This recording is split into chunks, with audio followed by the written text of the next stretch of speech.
اعوذ باللہ من الشیطان اللعین الرجیم بسم اللہ الرحمن الرحیم رب اشرح لی صدری ویسر لی امری واحلل عقدۃ من لسانی یفقهوا قولی ان اللہ وملائکتہ یصلون علی النبی یا ایہا الذین آمنوا صلوا علیہ وسلموا تسلیما۔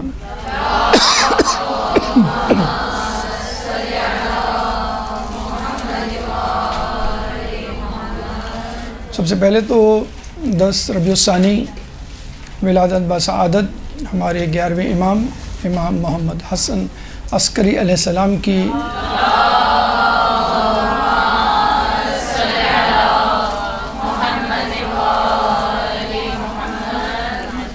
اس کے بعد آپ تمام لوگ، خصوصی طور پہ وہ لوگ جو اس مدرسے میں نئے آئے ہیں، ان کو خوش آمدید اور مبارکباد کہ انہوں نے اپنے اس سفر کے لیے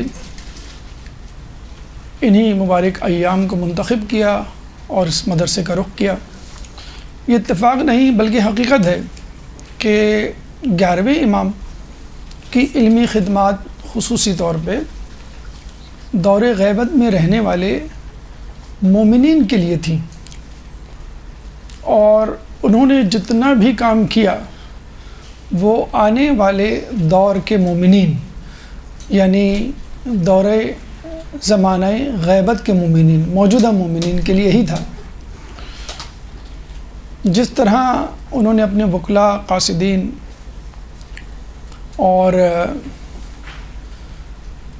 دیگر نائبین کو تیار کیا، وہ دراصل آخری امام، زمانے کی آخری حجت، امام زمانہ عجل اللہ تعالی فرجہ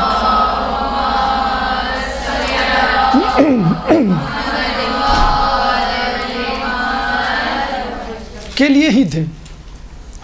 چنانچہ آج دین کے میدان میں کام کرنے والے دیکھا جائے تو حقیقت میں 11ویں امام ہی کی دی گئی حکمت عملی اور ان کی نصیحتوں پر عمل کرتے ہوئے نظر آتے ہیں۔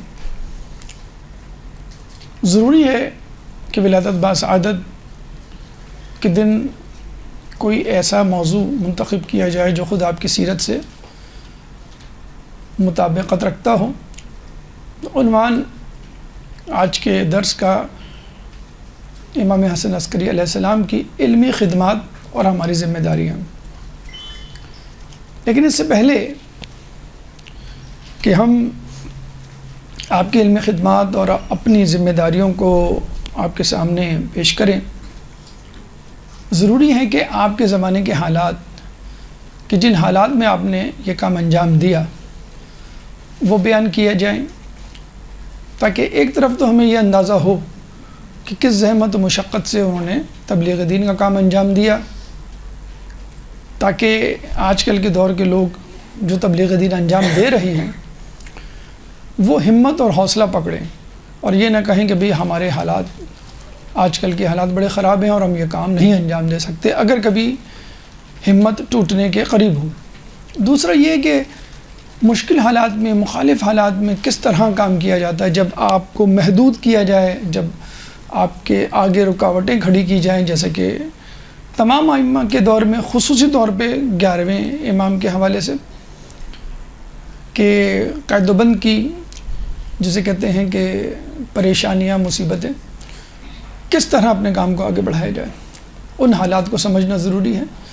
اور اس سے بھی پہلے ایک مقدمہ کہ جس میں علم کی اہمیت اور فضیلت، جو کام آپ کرنے جا رہے ہیں اگر اس کی اہمیت اور فضیلت آپ کے ذہن میں ہوگی تو انشاءاللہ پھر جوش و جذبہ اور ہمت، حوصلہ بھی اسی حساب سے ہوگا۔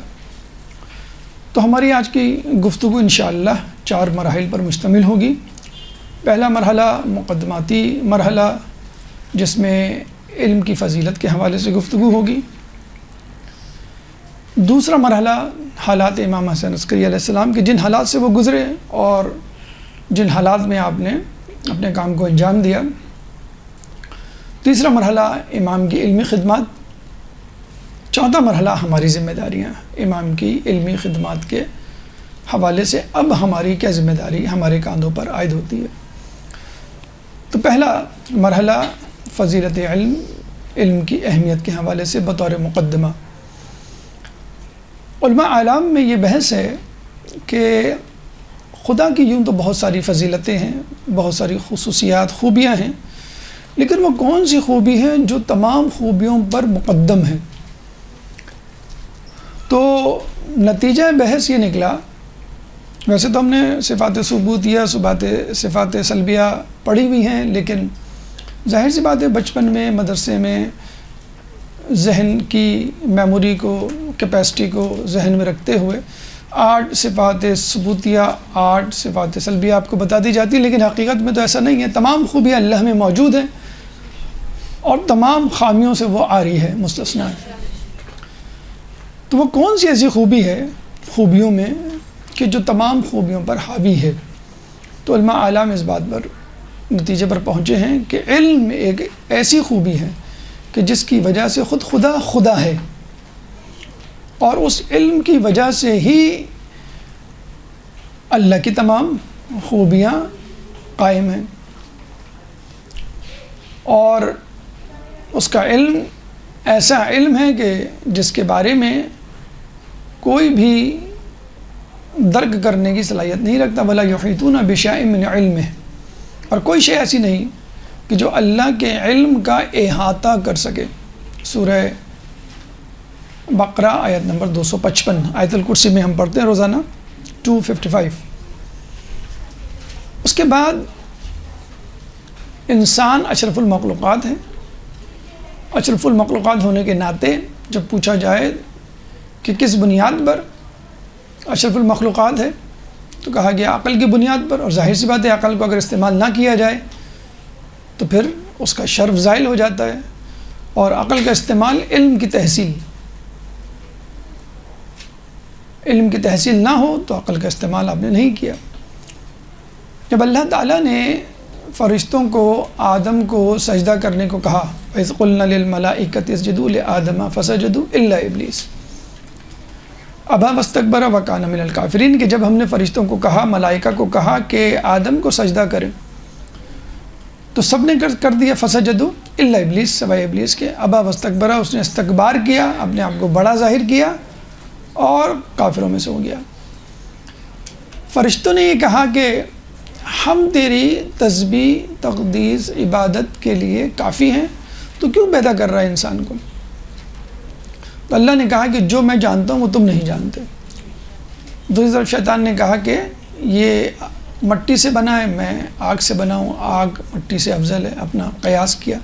اللہ نے اس کو راندہ درگاہ کر دیا، کیونکہ اللہ تعالیٰ کے یہاں بحث کی، اختلاف کی، اشکال کی، سوال و جواب کی گنجائش ہے، گستاخی کی کوئی گنجائش نہیں۔ تو شیطان نے اختلاف گستاخی کے ساتھ کیا اور فرشتوں نے اختلاف احترام کے ساتھ کیا۔ تو اللہ تعالیٰ نے فرشتوں کو دلیل دی، اور کیا دلیل دی؟ وَعَلَّمَ آدَمَ الْأَسْمَاءَ كُلَّهَا، سورہ توبہ آیت نمبر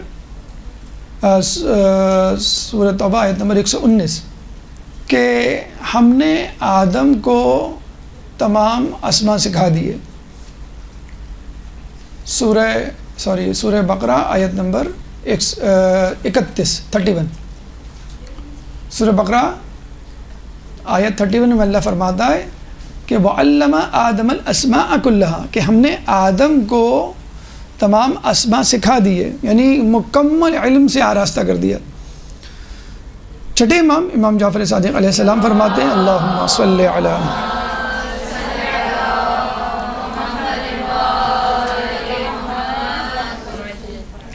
اللہ تعالیٰ نے آدم کو تمام کائنات کا علم دیا، اور پھر آپ نے اس قالین کا کونا جس پہ وہ بیٹھے ہوئے تھے اٹھایا اور کہا کہ اس کے نیچے جو کچھ ہے اس کا بھی علم آدم کو دیا تھا۔ یعنی دنیا میں، کائنات میں کوئی ایسا گوشہ نہیں چھوڑا کہ جس کا علم آدم کو نہ ہو۔ کچھ روایتوں میں ملتا ہے کہ آدم علیہ السلام کو 4 معصومین کی معرفت کروائی تھی۔ بہرحال تو آدم کو جو فضیلت حاصل ہوئی تمام مخلوقات پر، فرشتوں پر، اور جنوں پر، شیطان جنوں میں سے تھا، تو کس بنیاد پر تھی؟ علم کی بنیاد پر۔ اگر ہم سینیورٹی کی بات کریں تو ملائکہ آدم سے پہلے پیدا ہوئے۔ اگر ہم ایفیشنسی کی بات کریں، اہلیت کی، تو شیطان زیادہ اہل تھا، کیونکہ عزازیل تھا اس کا نام، اور وہ عبادت کیا کرتا تھا۔ اس نے 4 رکعت نماز 2000 سال میں پڑھی تھی، جس کے بارے میں امام نے کہا تھا پتہ نہیں یہاں کے سال تھے یا وہاں کے، کیونکہ وہاں کا قیامت کا سال کے بارے میں کہا جاتا ہے ایک دن 50,000 سال کے برابر ہوگا۔ تو ایفیشنسی، سینیورٹی کی بنیاد پر تو ملائکہ اور عزازیل، جن، شیطان کوالیفائی کرتے تھے پروموشن کے لیے، ترقی کے لیے۔ لیکن جو شخص ابھی، جسے کہتے ہیں نا اردو محاورے میں کہ جمعہ 8 دن ہوئے پیدا ہوا، اس کو آپ نے خلیفہ بنا دیا۔ تو کیا معیار تھا خلیفہ بنانے کا، اشرف المخلوقات بننے کا؟ علم۔ تو خدا کی خدائی علم کی بنیاد پر، اور آدم کی فضیلت، خلافت علم کے بنیاد پر۔ اب اس کے بعد ہم لوگ رہ گئے، تو ہم لوگوں کے لیے اللہ تعالیٰ نے سورہ توبہ آیت نمبر 119، سورہ توبہ قرآن کا 9واں سورہ، چیپٹر 9 ورس نمبر 119 میں فرماتا ہے کونوا مع الصادقین، کہ سچوں کے ساتھ شامل ہو جاؤ۔ صادقین تو صادق کی جمع تثنیہ یعنی رسول، اور امام جعفر صادق علیہ السلام، یا تمام کے تمام صادقین۔ تو جب آپ ان لوگوں کے ساتھ شامل ہو جائیں گے تو بس ان کی روش، ان کی سنت اور ان کے طریقہ کار پر آپ عمل کریں گے۔ اور دوسری بات یہ ہے کہ جب آدمی کسی گروہ کو پسند کرتا ہے، کسی گروہ کے ساتھ اٹھتا بیٹھتا ہے، تو قیامت میں بھی اسی گروہ کے ساتھ محشور کیا جائے گا۔ اور اگر اس سے زیادہ آپ میں طلب، جستجو، تحقیق ہوئی، سوال پوچھنا چاہیں گے، تو اس کے لیے بھی اللہ تعالیٰ نے سورہ نحل آیت نمبر 43، سورہ نحل قرآن کا 16واں سورہ، چیپٹر 16 ورس نمبر 43، کہ فاسألوا اہل الذکر ان کنتم لا تعلمون، کہ اہل ذکر سے پوچھ لو اگر تم کو نہیں معلوم۔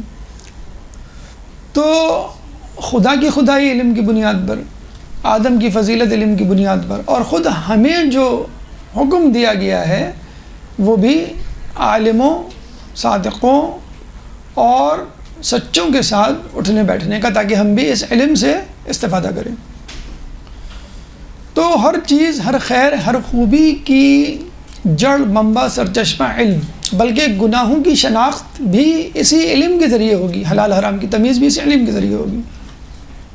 تو یہ علم کی فضیلت کے حوالے سے، اسی علم میں ادوار علم کو اگر آپ دیکھ لیں، یعنی جب ہم علم کی فضیلت کو درک کرنے کے بعد اس علم کو حاصل کرنے کے لیے نکلتے ہیں، تو ظاہر سی بات ہے کہ بچہ ہے، جیسے مونٹیسری میں ہوتا ہے، پھر وہ اسکول میں ہوتا ہے، پھر جو یونیورسٹی میں ہوتا ہے، تو اسی طرح اس علم کی بھی پرورش ہوئی۔ تو علم کے 3 ادوار علماء نے مقرر کیے، ادوار علم۔ پہلا دور تشریعی علم، دوسرا دور تدوینی علم، اور تیسرا دور تحقیقی علم۔ تشریعی علم یعنی وہ دور کہ جب رسول پر وحی نازل ہوتی تھی اور رسول اللہ اس وحی کو اپنی زبان مبارک سے لوگوں تک پہنچاتے، اور لوگ من وعن تسلیم کر لیتے، وقالوا سمعنا واطعنا، کہ ہم نے سنا اور اس کو تسلیم کیا، مان لیا۔ اس کے بعد تدوین علم، جب علم بہت بڑھا اور دور دراز تک پہنچا تو اس کو قلم بند کرنے کی ضرورت پیش آئی، جس کا سلسلہ 6 امام سے شروع ہو گیا تھا۔ کتابیں وجود میں آئیں، اصول مرتب کیے گئے، علوم کو کلاسیفائی کیا گیا، درجہ بندی کی گئی، علم منطق، علم تفسیر، علم حدیث، علم تاریخ، علم اخلاقیات وغیرہ وغیرہ، اور پھر لوگوں تک اس علم کو پہنچایا گیا۔ اس میں بھی تھوڑی سی زحمت اور مشقت برداشت کرنی پڑی، لیکن بہت زیادہ پریشانی پھر بھی نہیں ہوئی کہ بھئی یہ حدیث ہے اور یہ اس کا منبع ہے، یہ آیت ہے، یہ اس کی تفسیر ہے۔ اس کے بعد جو تیسرا دور آیا، جو اب تک چل رہا ہے، 11ویں امام سے لے کے 12ویں امام کی غیبت سے اب تک، وہ ہے تحقیقی دور، کہ جس میں جب حدیث آپ تک پہنچتی ہے تو اس کو آپ تجزیہ کرتے ہیں، تحلیل کرتے ہیں، سند دیکھتے ہیں، راوی کو پرکھتے ہیں، قرآن سے ملاتے ہیں اور پھر ایک فارمولہ، ایک اصول، ایک مسئلہ اخذ کرتے ہیں اس میں سے. یہ بڑی دقت کا معاملہ ہے. رسول کے زمانے میں تو رسول سامنے تھے، اس لیے کوئی مسئلہ ہی نہیں تھا. جبرائیل آئے، رسول پر وحی کی کیفیت طاری ہوئی، بعض اوقات اصحاب کے سامنے ہوا کرتے تھے، فوراً علم مل گیا. بیچ میں مراحل نہیں تھے.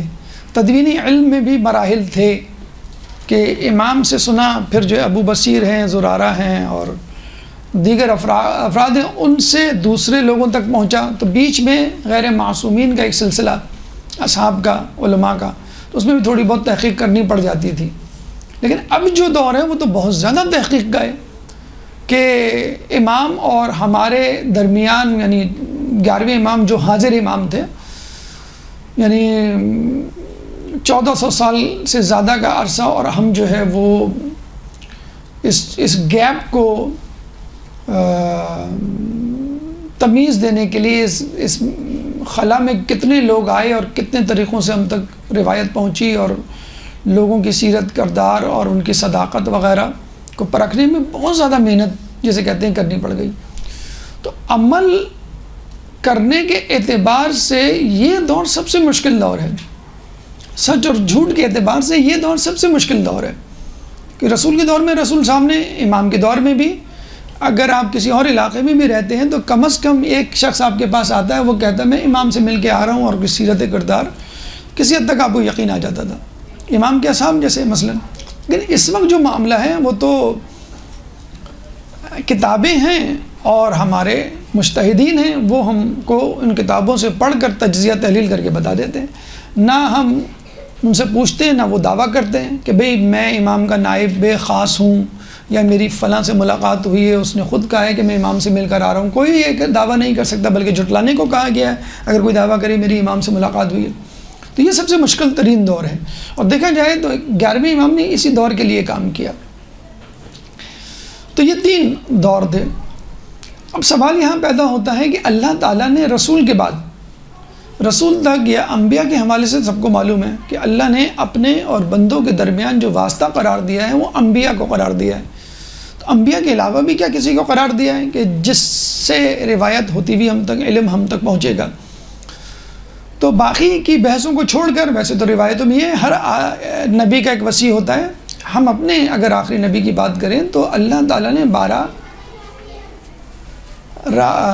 محافظین کا بندوبست کیا کہ جنہوں نے اس علم کو محفوظ طریقے سے رسول کے سینے، رسول کی زبان سے ہم تک پہنچانے کا، جسے کہتے ہیں کہ بیڑا اٹھایا، بلکہ اللہ نے ان کو منتخب کیا. تو محافظ علم کے حوالے سے اگر ہم گفتگو کریں تو ہمارے یہاں 12 معصومین، 12 امام اس علم کے محافظ ہیں رسول کے بعد. اور اولین بنیادی فرق بھی ہم کو یہی بتایا جاتا ہے. نبی اور امام میں کیا فرق ہے؟ نبی صاحب شریعت ہوتا ہے اور امام محافظ شریعت ہوتا ہے. وہ رد و بدل نہیں کرتا، تغیر نہیں کرتا، تبدل نہیں کرتا، بس وہ بات کو پہنچا دیتا ہے من عن. آتھینٹسٹی اس کی سندیت کے لیے بہترین ذریعہ ہے امام، کہ امام سے پوچھ لیا جائے کہ یہ صحیح ہے یا غلط ہے، امام فوراً بتلا دیں گے. دوسری طرف کچھ لوگوں نے کہا کہ نہیں، یہ 12 امام تو نہیں ہیں، کوئی بھی آگے بڑھ کر رسول کی حدیث اور قرآن کی آیت کو اپنے علم کے ذریعے، عقل کے ذریعے پرکھ سکتا ہے اور نتیجہ اخذ کر سکتا ہے. اور انہوں نے پھر اپنے امام بنائے، ان اماموں سے ہٹ کر جو ہمارے نزدیک اللہ تعالیٰ کی طرف سے متعین، مقرر، منتخب شدہ تھے. ان کے یہاں 4 امام وجود میں آئے: امام ابو حنیفہ، امام مالک، امام شافعی اور امام حنبل. 4 امام، اور ان سے پھر علم پہنچا. لیکن اظہر من الشمس سے یہ بات کہ جو 4 امام انہوں نے بنائے، ان چاروں کے فقہ الگ تھے، اور بعض اوقات تو شدت مخالفت، اختلاف اتنا زیادہ ہو گیا تھا کہ لوگوں نے ایک دوسرے کے خلاف کفر کے فتوے بھی لگائے، کتابیں بھی لکھی گئیں. 100-150 سال پہلے چلے جائیں تو خانہ کعبہ میں، جو خانہ کعبہ کا حرم ہے، فرش ہے، صحن ہے، اس میں 4 مصلے بچتے تھے. شافعی کا الگ، حنبل کا الگ، حنف فقہ ہے، مالکی کا الگ. تو 4 مصلے کا مطلب ہی یہی، مصلوں کا بھی 4 مختلف فقہ، اور ہر فقہ میں الگ طریقے سے مسئلے کا حل بتایا جاتا تھا. جبکہ ہمارے یہاں ایسا نہیں تھا کہ اگر ہم یہ کہہ دیں کہ روزہ اس وقت کھولنا ہے، نماز ایسے پڑھنی ہے، حج ایسے کرنا ہے، سفر میں یہ نمازیں قصر ہوں گی مثلا، تو وہ پہلے امام کے مطابق بھی ہوں گی، چھٹے امام کے مطابق بھی ہوں گی، اور آخری امام کے مطابق بھی ہوں گی۔ 12 اماموں کے 12 فقہ نہیں ہوں گے، جبکہ وہاں پر 4 اماموں کے 4 فقہ جو ہے وہ وجود میں آئے۔ جب مزے کی بات یہ ہے کہ ان کے یہاں پہلے فتویٰ دیا گیا، امام ابو حنیفہ، امام مالک، امام شافعی، امام حنبل نے فتاوے دیے۔ فتاوے دینے کے بعد لوگوں نے جب فتووں کو دیکھا تو حدیث طلب کی گئی۔ حدیث مدون نہیں کی گئی تھی، تدوین نہیں کی گئی تھی۔ یہ مرحلہ آیا ہے 11ویں امام کے دور میں، یعنی 3ری صدی ہجری میں، جبکہ ہمارے ہاں چھٹے امام کے دور سے کتابیں لکھنا شروع ہو گئی تھیں۔ لوگوں نے کتابیں لکھی تھیں، اصول مرتب کیے تھے۔ امام نے ایک ایک صحابی کو 400 اصول سکھائے تھے۔ امام ابو حنیفہ سے کسی نے کہا کہ آپ قیاس بہت کرتے ہیں، تو وہ کہتے ہیں بھئی ہم کیا کریں، ہمارے ہاں تو اصول ہی 19 ہیں، جبکہ ہمارے ہاں ایک ایک صحابی کو امام نے مثلاً 400 اصول بتائے تھے۔ ایک فضل بن شاہزان مثلاً ایک صحابی نے 180 کتابیں لکھی، 100 کتابیں ایک نے لکھی ہوئی تھی۔ تو تدوین چھٹے امام سے شروع ہو گئی تھی، یہاں تدوین نہیں ہوتی، یہاں فتوی دینے شروع ہو گئے تھے۔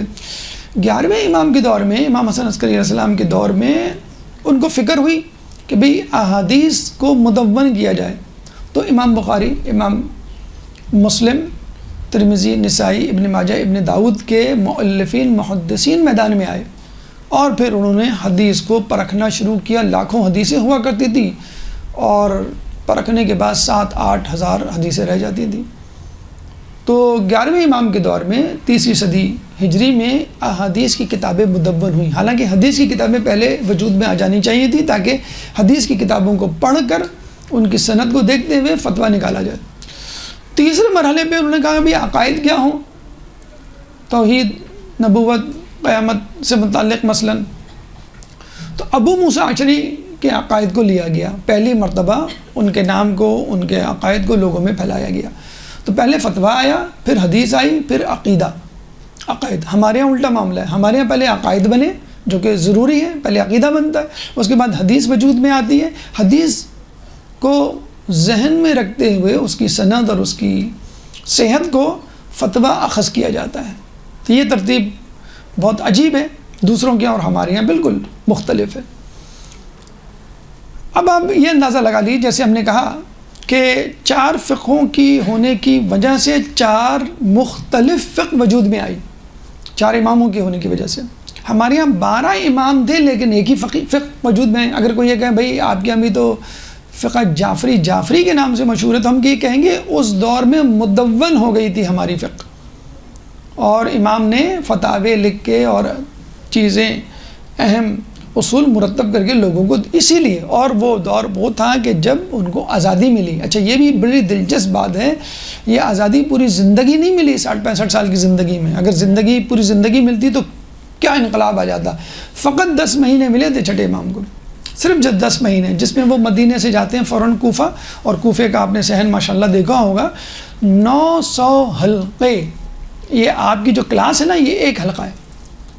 اس طرح کے 900 حلقے، 900 کلاسیں ایٹ اے ٹائم ہو رہی ہوتی تھی، اور امام چکر لگا رہے ہوتے تھے۔ ایک امام، ایک شخص، اللہم صلی علی،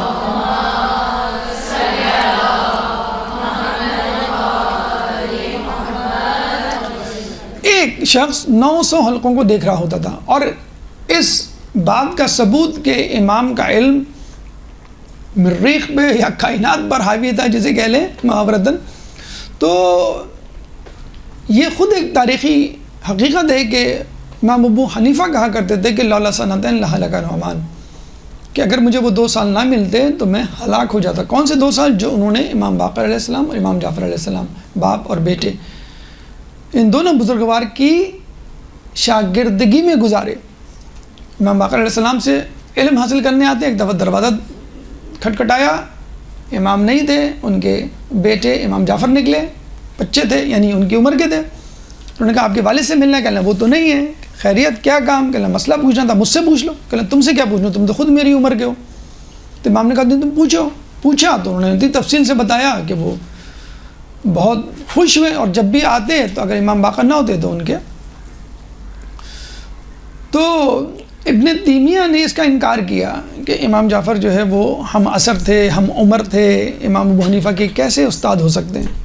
تو یہ مولانا شبلی نے اپنی کتاب سیرت نعمان جو امام ابو حنیفہ پہ لکھی ہے خود کہا ہے کہ یہ ابن تیمیہ کی گستاخی اور خیرہ چشمی ہے کہ وہ اس بات کو نہیں مانتے کہ امام جو ہے وہ امام ابو حنیفہ کے استاد تھے، حالانکہ تمام علوم، فقہ کے، قانون کے، منطق کے، حدیث کے، تفسیر کے اہل بیت سے نکلے، اور اہل بیت سے بہتر رسول کے علم کو کون پہنچاتا؟ یہ سیرت نعمان میں مولانا شبلی نعمانی نے اس کو مینشن کیا ہے، ان کی شاگردگی کو اور ان کی امام جعفر کی سپیریورٹی کو، دونوں کو تسلیم کیا۔ اچھا، خود اسی طرح امام مالک بھی شاگرد، اور ان کے شاگرد امام شافعی اور امام حنبل، تو چاروں امام ڈائریکٹلی انڈائریکٹلی چھٹے امام کے شاگرد، ٹھیک ہے۔ اور کتابیں ان کی کب لکھی گئیں ان میں، تو آپ ایک اندازہ لگا لیں کہ اگر لوگ صحیح لوگوں سے، اللہ کے منتخب کردہ ائمہ سے علم لے لیتے تو یہاں پر نہیں پہنچتے۔ اب اندازہ لگا لیجئے، جیسے ہم نے کہا کہ 4 فقہ ہیں تو 4 مختلف فقہ، 4 امام ہیں تو 4 مختلف فقہ، ہمارے یہاں 12 امام ہیں اور ایک ہی فقہ، ٹھیک۔ اچھا، اب اس سے اندازہ لگا لیجئے، ایک شخص آیا 7ویں امام کے پاس اور کہا کہ مجھے دیت کا ایک مسئلہ پوچھنا ہے۔ اس نے پوچھا، امام نے مسئلہ بتایا، تو اس شخص نے کہا کہ بے عین ہی یہی جواب آپ کے والد بزرگوار نے، امام جعفر نے مجھے دیا تھا۔ یعنی بڑی حیرانی سے کہ ایک لفظ، ایک حرف ادھر سے ادھر نہیں ہوا۔ تو امام نے کہا ہم وہی کہتے ہیں جو ہمارے جد کہتے ہیں۔ 8ویں امام کے دور میں ایک شخص نے خواب میں دیکھا کہ محلے کی مسجد میں رسول آئے ہیں اور میں ان کی خدمت میں حاضر ہوا، کھجوریں کھا رہے تھے، میں ان کے سامنے جا کے بیٹھ گیا، انہوں نے اپنی پلیٹ سے مٹھی میں کھجوریں اٹھائیں اور مجھے دے دیں۔ میں نے وہ کھجوریں اٹھا کے گنی تو 18 تھی۔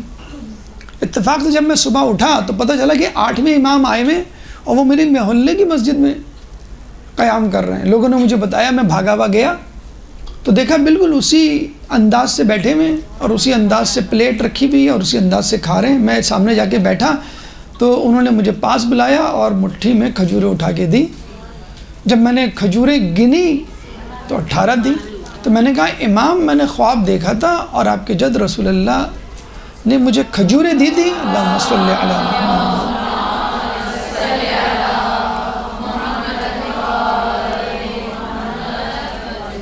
اور وہ 18 تھی، اور وہ اتنی ہی تھی جتنی آپ نے دی۔ انہوں نے کھجور اٹھا کے دے دی، اس نے کہا کہ اتنی ہی تھی جتنی آپ نے دی۔ تو امام نے کہا کہ اگر ہمارے جد نے تم کو 18 سے زیادہ دی ہوتی تو ہم تم کو 18 سے زیادہ دیتے۔ اب یہ پتہ نہیں 18 دینے کا مقصد کیا تھا، 18 ذی الحج یاد دلانا تھا روایتوں میں ایک نمبر کو، تو آپ اس سے دل برداشتہ نہ ہوں کہ کاش ہم بھی جاتے، ہمیں 18 کھجوریں ملتی، ہم بھی 18 کو یاد رکھتے، تو اللہ تعالیٰ نے آپ کے سیدھے ہاتھ پہ 18 لکھ دیا۔ تو کھجوریں نہ بھی ہوں تو یہ 18 جو ہے بہرحال یاد رکھے۔ تو جو خاندان کھجور دینے میں، تعداد کھجور میں سنت رسول کو یاد رکھے، تو دین پہنچانے میں سنت محمدی کو کیوں نہ یاد رکھے؟ جب ایسی چیز کہ جس میں کوئی ضروری نہیں تعداد کو معین کرنا، اس میں رسول کو ذہن میں رکھا جا رہا ہے۔ 8ویں امام جب عید کی نماز پڑھانے جا رہے تھے تو لوگوں کو رسول یاد آ گئے تھے۔ کیسے یاد آ گئے تھے؟ ان کی رفتار گفتار ایسی تھی۔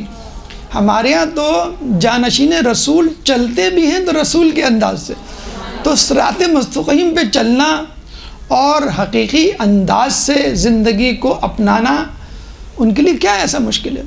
بلکہ مرد و مرد، جب کسی نے 61 ہجری میں بیوی کو خطبہ دیتے ہوئے کوفے میں سنا تو کسی نے کیا کہا؟ نابینا تھا نا کہ یہ علی کہاں سے آ گئے، یہ تو 20 سال پہلے انتقال کر چکے ہیں، یہ علی نہیں، علی کی بیٹی ہے جو علی کے لہجے میں کلام کر رہی ہے۔ تو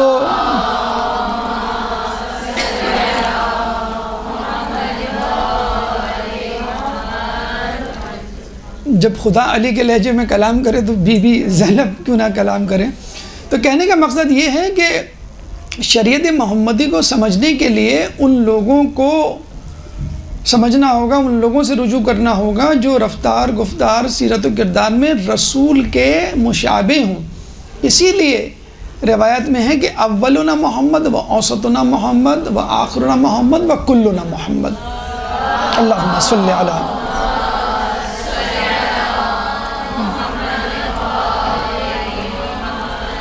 اب ہم دیکھیے، ایک دین اہل بیت سے آیا 12 اماموں کے ذریعے، ایک دن 4 اماموں کے ذریعے آیا۔ اہل بیت کے مقابلے میں جو دین آیا، جو لوگ ماننے والے تھے، جو ائمہ کے منکر تھے، انہوں نے اپنے دین کے ساتھ کیا کیا؟ ولید بن عبد الملک فجر کی 2 رکعت نماز پڑھانے کے بعد 2 رکعت کی بجائے 4 رکعت نماز پڑھانے کے بعد کہتا ہے کہ اور پڑھاؤں۔ یہ بات بہت مشہور ہے، علامہ لقن صاحب نے جو کہا تھا کہ اگر کربلا نہ ہوتی تو جمعہ بدھ کو ہوتا، جس کی انہوں نے پوری تفصیل بتائی۔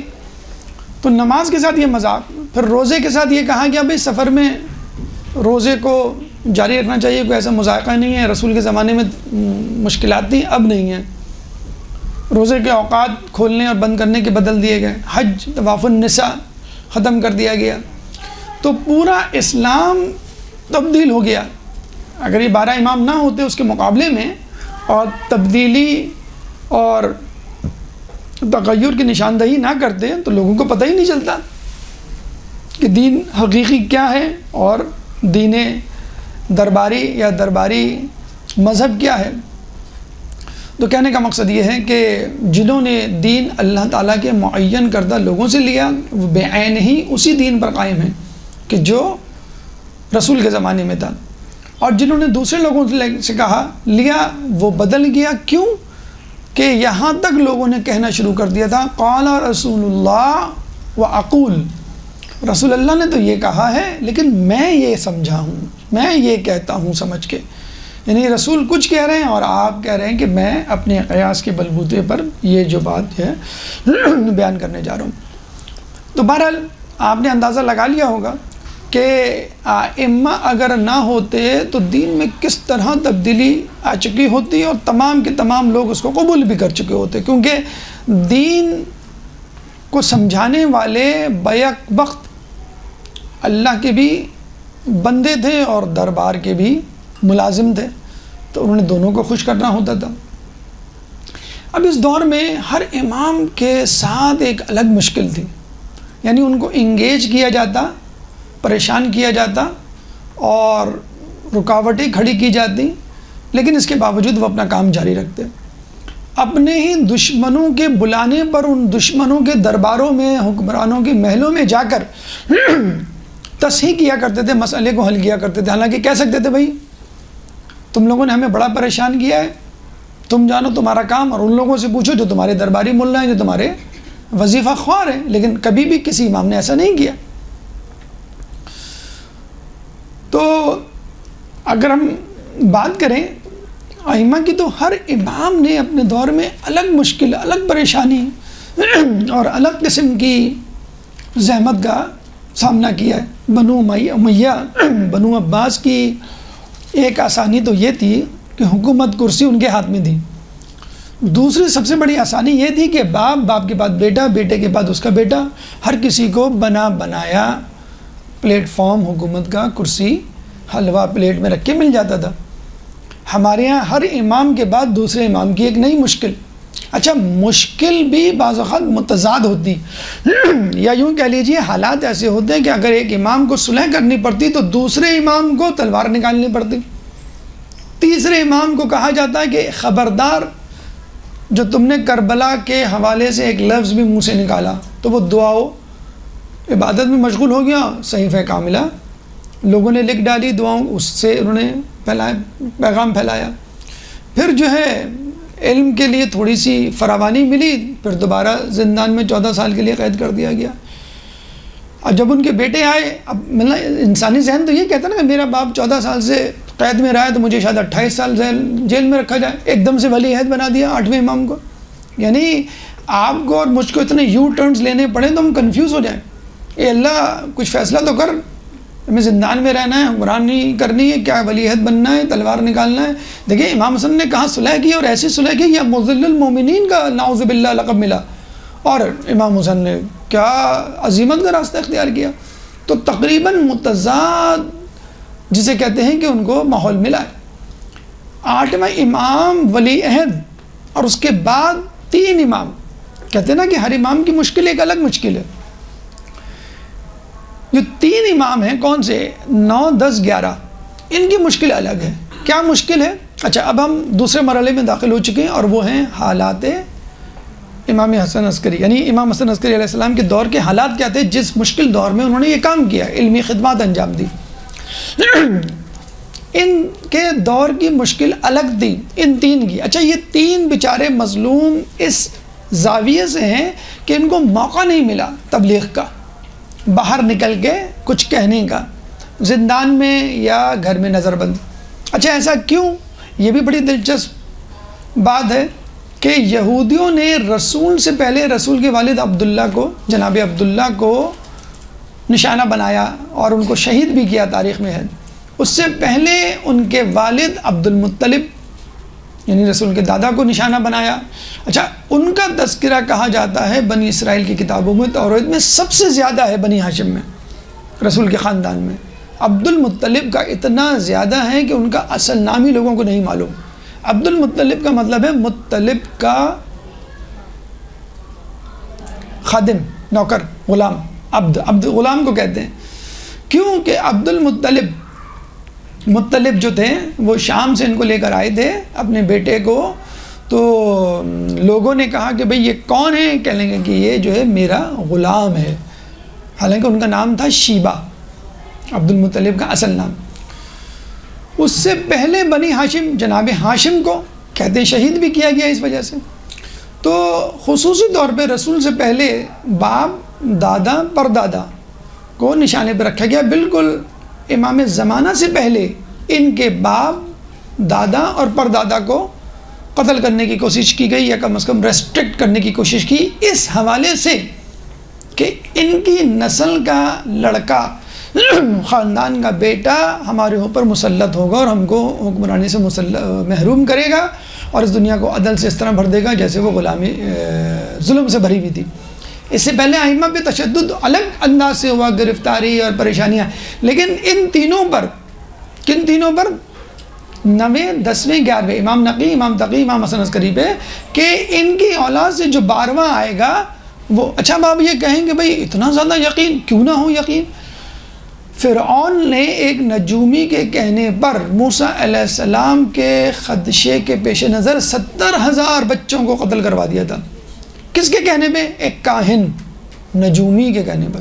تو بنو عباس رسول کے کہنے پر 70 لاکھ لوگوں کو قتل کروا دیں تو اچھا بڑی بات، عجیب بات یہ ہے کہ بنو امیہ نے اہل بیت پر ظلم کیا، منکر خلافت، منکر ولایت، منکر امامت بن کر کہ ہم نہیں مانتے تم لوگوں کو، نہ کوئی وحی آئی تھی نہ کوئی کتاب نازل ہوئی تھی، یہی جملہ تھا نا کس کا؟ یزید ملعون کا، بنو امیہ کا۔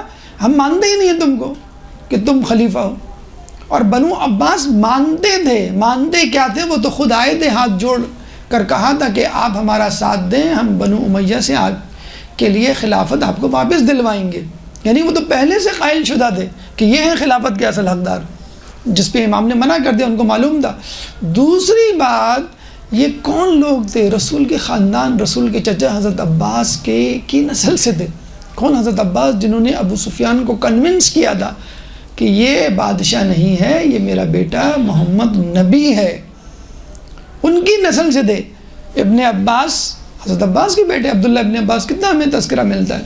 تو کہنے کا مقصد یہ ہے کہ یہ جو بنو عباس تھے یہ 2 طریقے سے بہت قریب تھے اہل بیت کے، لیکن الحکومت و عقیم، حکومت بنجر، بانجھ ہوتی ہے، وہ کسی کو نہیں دیکھتی۔ رشتہ داری تو بہت دور کی بات، باپ بیٹے کو، بیٹا باپ کو قتل کر دیتا ہے۔ مامون نے اپنے باپ ہارون کو قتل کیا، اپنے بیٹے امین کو قتل کیا۔ تو بنو عباس تو بہت زیادہ قائل تھے، نمبر 1، لیکن عجیب مصیبت کہ بنو امیہ سے زیادہ دشمن نکلے۔ یزید نے تو زندہ امام کو قتل کیا نا، انہوں نے تو مردہ امام کو، ان کی زبان میں کہہ رہا ہوں، قبر میں موجود امام کو، جسے کہتے ہیں نقصان پہنچانے کی اور ان کا نام و نشان مٹانے کی کوشش کی، اسی متوکل نے، ان کے خاندان کے لوگوں نے۔ تو آپ یہ دیکھ لیں کتنے عجیب معاملات تھے۔ تو 3 لوگوں کو روپوش ہونا پڑا یا زندان میں ڈالا گیا، صرف اس وجہ سے ان کا 12واں جو ہے یہ 9واں ہے، پھر 10واں، پھر 11واں، پھر 12واں۔ اچھا، ایک اور چیز جو انبیاء کے ساتھ کی گئی، اپنی لڑکیوں کو ان کے خاندان میں داخل کیا گیا، شادیاں کی گئیں، رشتہ داریاں کی گئیں کہ ان کا بیٹا امام زمانہ آئے گا تو کیا کہتے ہیں، یہ ماموں ہیں، یہ تو ننیال کے رشتہ دار ہیں، ان کو چھوڑ دوں میں۔ تو بہرحال تو ان تینوں کے ساتھ یہ ہوا۔ اچھا، ان تینوں کا تذکرہ بھی نہیں ملتا، آپ نے دیکھا ہوگا بھائی کل کس کی ولادت ہے، امام حسن، اچھا ٹھیک ہے 13 رجب وہ سب انتظار کر رہے ہوتے ہیں جسے کہتے ہیں، تو چھٹے امام کی ولادت ہو یا دوسرے کسی کی بھی ولادت ہو، 3 شعبان ہو، سب، لیکن 9ویں 10ویں 11ویں امام کی بیچاروں کی ولادت اور وفات آ کے گزر جاتی ہے، لوگوں کو وہ بھی نہیں ہے، توجہ بھی نہیں ہوتی۔ اچھا، یہ بھی ایک مظلومیت تو نہیں کہہ لیں، ایک جسے کہتے ہیں کہ امام کا ایک مائنس پوائنٹ کہ بھی اگر ہمیں کربلا میں موقع مل جاتا تو ہمارا نام ہوتا، امام حسین کو موقع مل گیا، لیکن بہرحال اماموں میں، انبیاء میں تو یہ بات نہیں ہوتی، جس کو جو موقع ملا وہ تسلیم کر لیا۔ وَلَا تَتَمَنَّوْا مَا فَضَّلَ اللَّهُ بِهِ بَعْضَكُمْ عَلَىٰ بَعْضٍ، کہ اس چیز کی تمنا نہ کرو کہ جس کی بنیاد پر اللہ تعالیٰ نے کسی کو کسی پر فضیلت دی ہے، وہ ہم سے برداشت نہیں ہوتا، لیکن امام اور انبیاء تو بہرحال ایک الگ ہے۔ ان تینوں کو روپوش ہونا پڑا، خاموشی تنہائی کی زندگی گزارنی پڑی، اس لیے ان کے کمالات اور خدمات اتنے واضح نہیں ہیں، اتنے زیادہ نہیں ہیں، نمبر 1۔ نمبر 2، ان تینوں میں بھی مظلوم ترین امام حسن عسکری ہیں کہ سب سے زیادہ نظر بندی اور روپوشی اور اخفاء ان کی شخصیت کو رکھا گیا، کیونکہ انہی کا تو بیٹا دنیا پہ حکمرانی کرے گا اور حکومت کو حاصل کرے گا، اقتدار کو حاصل کرے گا۔ اب آپ کہیں گے بھئی امام تقی کی عمر سب سے کم تھی، 26 سال تھی، ان کو موقع سب سے کم ملا۔ جی نہیں، امام حسن عسکری کی عمر 28 سال تھی، 2 سال زیادہ تھی، لیکن موقع ان کو امام تقی اپنے دادا سے بھی کم ملا، اور 34 سال ان کی تھی امام نقی کی، ان سے بھی کم ملا۔ کیسے؟ عجیب بات یہ تھی کہ 20 سال تک، 28 سال عمر تھی نا، 20 سال تک ان کے والد بزرگوار کون؟ امام نقی علیہ السلام، ان کے بڑے بھائی جناب محمد، 4 بیٹے تھے امام نقی کے، محمد، حسن، حسین، جعفر۔ 20 سال تک محمد کو آگے رکھا کرتے تھے، کون؟ امام نقی۔ جہاں جاتے، جی بیٹا تم یہاں بیٹھو، تم یہاں بیٹھو، ہاں سوال بیٹا تم جواب دو، جیسے امام علی کیا کرتے تھے، امام حسن سے جواب دلوایا کرتے تھے، یا امام باقر جیسے امام جعفر نے امام ابو حنیفہ کے کئی مسئلے حل کیے۔ یہ تو ہر امام کا یہ ہوتا ہے، لوگوں کو بتانا، اشارہ کرنا کہ بھئی میرے بعد یہ ہے۔ اور امام جعفر کے ساتھ بھی یہ لوگوں نے غلط فہمی کر کے اپنے آپ کو مس لیڈ کیا کہ جو ان کے بڑے بیٹے تھے اسماعیل، ان کو کہہ دیا کہ بھی یہ امام ہوں گے، اور ان کا انتقال بھی حالانکہ امام کی زندگی میں ہوا، لیکن پھر بھی ڈھیٹ بنے رہے۔ اسماعیلی فرقہ وجود میں آیا کیونکہ بڑے بیٹے ہیں، بڑا بیٹا امام ہوتا ہے، جیسے امام حسن بڑے تھے تو وہ امام ہوئے، تو اس بنیاد پر وہ اسماعیلی فرقہ وجود میں آیا۔ پھر 19ویں امام پہ پھر وہی جھگڑا شروع ہو گیا کہ ایک نے کہا بڑے کو ہونا چاہیے، اس نے کہا چھوٹے بیٹے کو ہونا چاہیے، تو بہری فرقہ وجود میں آیا۔ تو اب یہاں پر امام خود پروموٹ کر رہے ہیں، تو کیسے نہیں ذہن میں آئے لوگوں کے کہ یہ امام ہوں گے، اور تو کوئی ہو نہیں سکتا، کیونکہ امام ان کو ساتھ لے کے محفل میں مثلا جا رہے ہیں تو تینوں بیٹوں کو چھوڑا، سید محمد کو، جناب محمد کو لے گئے۔ جناب محمد کا انتقال آپ ہی کی زندگی میں ہو گیا، جیسے اسماعیل کا انتقال امام جعفر کی زندگی میں ہو گیا 2 سال پہلے۔ تو فقط 2 سال ملے امام کو جناب حسن عسکری کو متعارف کروانے کے لیے کہ یہ ہیں۔ لوگوں کو پھر ایک شوق لگا اور ان کو یقین بھی آ گیا کہ ابھی اب تو ان کا انتقال ہو گیا، وہ کیسے امام ہو سکتے ہیں، اب یہ ہوں گے 2 سال۔ اچھا، ان 2 سالوں میں آپ امام تھے، کون؟ امام نقی۔ تو ظاہر سی بات ہے جب امام موجود ہو، جیسے امام علی موجود تھے تو امام حسن کے کوئی کمالات سامنے نہیں آئے. جیسے رسول کی زندگی میں مولا علی خاموش رہا کرتے تھے علمی اعتبار سے. تو 2 سال تو چلے اپنے والد صاحب کی موجودگی میں ادب و احترام میں خاموش رہے. 6 سال سامرہ میں گزرے، یا تو زندان میں گزرے یا پھر گھر میں نظر بند، اور سختی سے پابندی تھی. گھر میں آپ اندازہ لگا لیں، خواتین میں باہر کی بنو عباس کی چھوڑی ہوئی جاسوس خواتین موجود ہوا کرتی تھیں، جن کو سختی سے کہا گیا کرتا کوئی بھی خاتون کا حمل ٹھہرے تو ہمیں بتاؤ. آپ نے یہ بھی سنا ہوگا جب امام کی شہادت ہوئی تو ہمارے 5ویں امام ایک کونے میں سسکیاں لے رہے تھے، منہ سے آواز بھی نہیں نکل. جبھی ہمارے یہاں جو چپ کا تعزیہ ہوتا ہے، جلوس ہوتا ہے، وہ اسی کی نشانی ہے. تو 6 سال جو ملے، 2 سال تو ویسے گزر گئے، اب 28 میں 6 سال رہ گئے. 6 سال یا تو زندان میں گزرے یا نظر بندی میں گزرے. یعنی اچھا ہمیں جو واقعات ملتے ہیں، جیسے پادری کا واقعہ ہے جو ہڈی لے کر دعا کر رہا تھا، وہ تو واپس آ رہے تھے، واپسی میں راستے میں لوگوں نے روک لیا، بھائی یہ ذرا سا مسئلہ حل کر دیں. انہوں نے مسئلہ حل کیا بتا کے کہ یہ نبی کی ہڈی انگلی میں رکھ کر یہ دعا کروا رہا ہے، اس وسیلے کی وجہ سے بارش ہو جاتی ہے، یہ ہٹاؤ. تو 6 سال میں بہت کم لوگ کہتے ہیں یا تو زندان میں رہے یا اپنے گھر میں مقید رہے اس وجہ سے. اچھا خود ان کے والد بزرگوار نے 20 سال تک ان کو چھپایا. تو آپ اندازہ لگا سکتے ہیں کہ جس کو امام بننا ہو، لوگوں کو پتہ ہی نہ ہو کہ یہ امام بنے گا، تو اس کی کیا حالت ہوگی کہ میرے بابا مجھے انٹروڈیوس کیوں نہیں کروا رہے تاکہ لوگوں کو پتہ چلے اور ابھی سے میں اپنی راہ جو ہے ہموار کروں. مطلب یہ تو ہم اپنی زبان ذہن میں کہہ رہے ہیں. اچھا ایک تو یہ والد صاحب کی طرف سے پابندی، پھر والد صاحب اور دادا دونوں کو مقید اور محبوس کیا گیا. پھر جو ہے مسئلہ پیدا ہوا جعفر کذاب کا، جو ان کے بھائی تھے امام حسن عسکری کے سب سے چھوٹے بھائی. بڑے بھائی بطور امام انٹروڈیوس، امام نہیں مطلب اشارہ یا لوگوں کو بتلانا مقصود تھا، توجہ ہٹانی تھی. لیکن جعفر کذاب نے تو باقاعدہ اعلان کر دیا. یہ جب جیسے کہتے ہیں کہ زندان میں گئے کہ میں امام ہوں، بلکہ وہ خلیفہ کے پاس گئے اور کہنے لگے میں امام ہوں، آپ مجھے سپورٹ کریں. تو خلیفہ نے کہا بھئی اگر تم امام ہو تو میرے پاس کیا لینے آئے ہو؟ تمہارے شیعہ تو تمہیں ویسے ہی قبول کر لیں گے، اور اگر تم امام نہیں ہو تو میری مدد تمہیں کوئی فائدہ نہیں پہنچائے گی. تو آپ دیکھ لیجئے ہمارے 11ویں امام کی پریشانیاں کتنی تھیں. والد صاحب نے انٹروڈیوس نہیں کروایا، بھائی جو ہے وہ امامت کا دعویٰ کر رہا ہے اور 12ویں امام کے اس نے انہیں کر بھی دیا جسے کہتے ہیں کہ دعویٰ. اور یا تو زندان میں ہوں یا گھر میں نظر بند ہوں، تو میں کروں تو کیا کروں.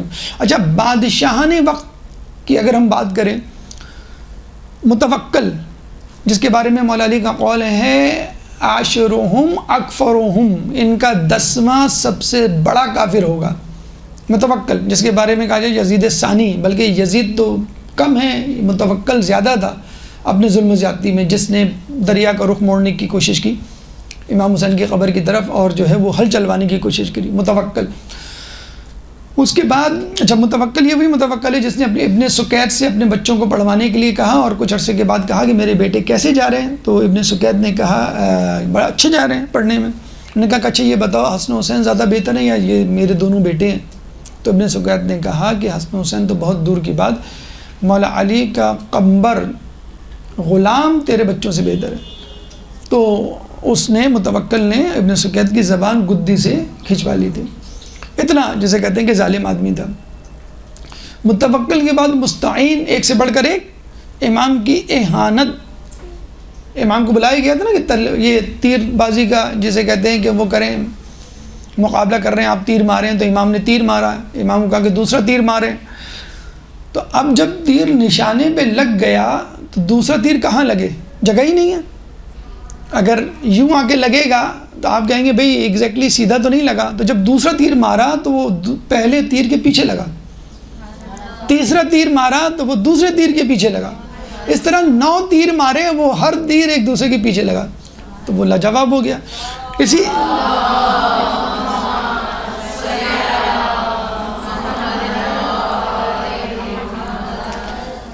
مستعین نے ایک سرکش گھوڑا اس کے پاس آیا تو امام کو بلایا کہ اس کو ذرا سدھا دیجیے. امام نے سواری کی، سب لوگ تماشا دیکھنے کھڑے ہوئے کہ اب امام گریں گے اور ہم ہنسیں گے.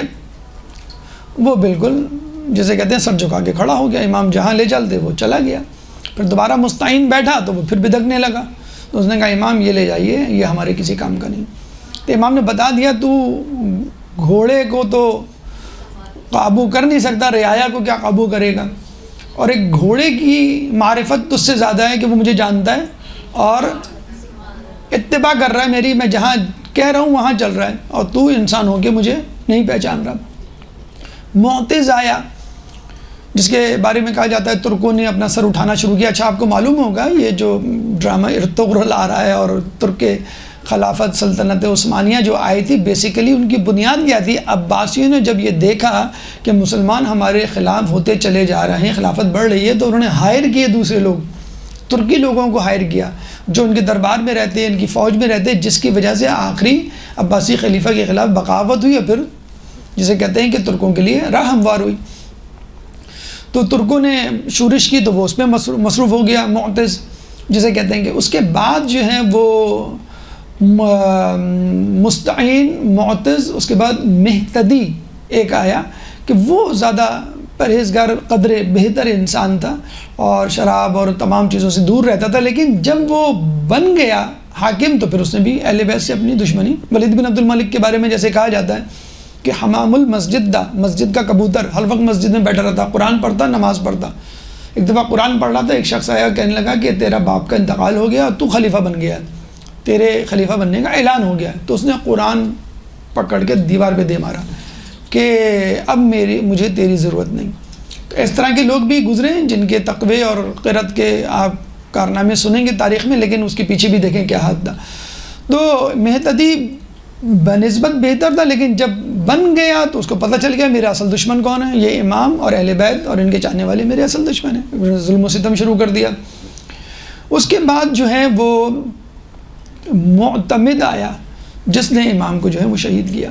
تو کہنے کا مقصد یہ ہے کہ عباسی خلیفہ متوکل جو سب سے بڑا ظالم، اور اس کے بعد جتنے بھی لوگ تھے وہ امام کو پریشان کرنے اور ان کی توہین کرنے، گستاخی کرنے، ان کو محدود کرنے اور مقید کرنے کے در پہ رہا کرتے تھے۔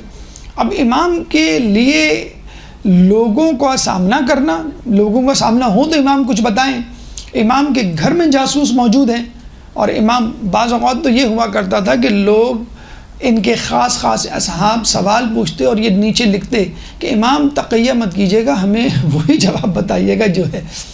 تو امام جو ہے وہ پھر اپنے انداز سے جواب دیتے، یعنی اتنا زیادہ جسے کہتے ہیں کہ جو بعض اوقات آپ نے سنا ہوگا نا کہ امیر مختار کی کسی نے جو ہے وہ برائی کر دی یا غلط کلمات سے، یا وہ تقیہ کی بنیاد پہ روایتیں چلی ہیں۔ بہرحال یہ وہ حالات تھے کہ خاندانی حوالے سے یعنی اندرونی حوالے سے بھی امام غیر معروف اور لوگوں کو نہیں معلوم، اور باہر سے بھی لوگوں کی جسے کہتے ہیں کہ اذیتیں اور پریشانیاں۔ اب ان حالات میں امام نے کس طرح اپنے آپ کو آگے بڑھایا اور کس طرح علمی خدمات انجام دی، یہ ہماری گفتگو کا تیسرا مرحلہ۔ درود پڑھ دیں محمد والے محمد پہ۔